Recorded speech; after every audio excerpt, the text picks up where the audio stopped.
Welcome to Thinking Outside the Soil with your host, Shawnee Alfalfaseed, where we get to talk story and touch on topics about hydroponics and the farmers who grow the crops and creatures we need to eat. Good morning, and hello from Blooming Health Farms, and thank you for being with me on another beautiful morning.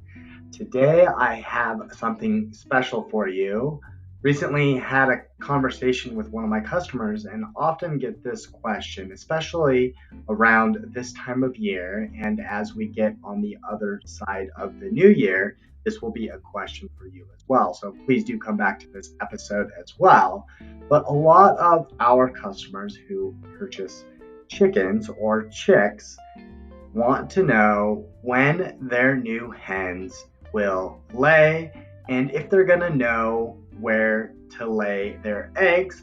Are they going to lay them in a nesting box or all over the yard? So please do listen in to me and Jeremy. So I generally recommend, and that's something that I kind of meant to say, and I guess I overlooked it. A lot of times the chickens take a couple days to know their homing instinct, to get to know where their coop. So one way to really judge that is, or the first question I might have for you is, have they been coming back at night anyways? Yes, they come right back in at night. So yeah, sometimes it takes a few days for them to really know where the nesting box is. And is your nesting box, I imagine it's in or by your coop, correct? It's inside the coop, yeah. Okay, yeah. So I would say that generally after they get used to their home, it takes a few days for them to lay the eggs in the same nests. There's that general pecking order. Have you haven't found any eggs quite yet? Not from the new ones. And so actually my three original hens that I had before I got the ones that I got from you, they actually slowed down laying a little bit, and I think that's just because of the stress and of new chickens.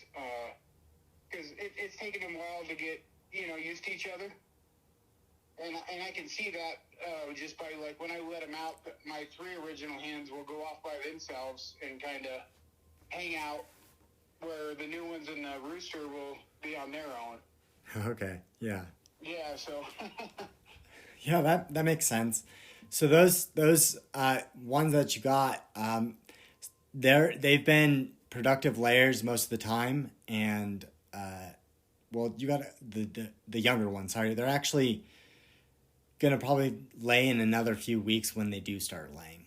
Yeah, that's I remember you telling me that. So. Yeah, so in general, they have a really great homing instinct, especially if they've come back at night already. Yeah. I would say then they're going to have a good chance of finding exactly where they're nesting their eggs are going to lay to. Okay, and that's what I was assuming. I just thought I would give you a call and get your opinion.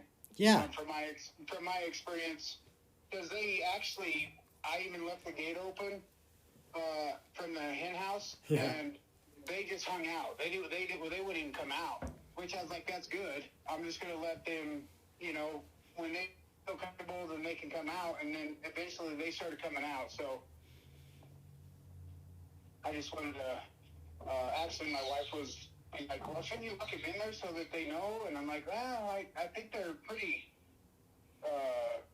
comfortable with, because they do come back every night. I can go, right at dusk. I can go in there, and they're already in there.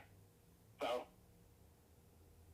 Perfect. Yeah, that sounds like they made themselves at home, and some the pecking order can take a couple weeks sometimes.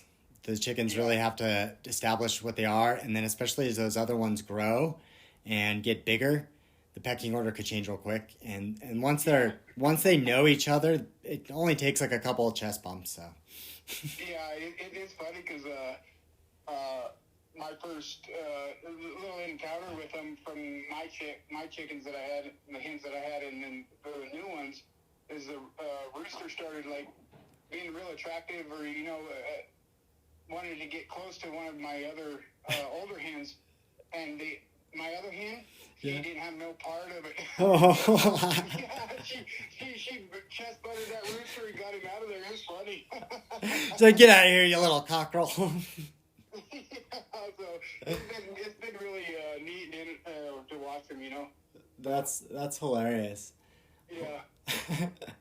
They're doing good, and just appreciate you, and you know, I'm gonna be getting. I love that food.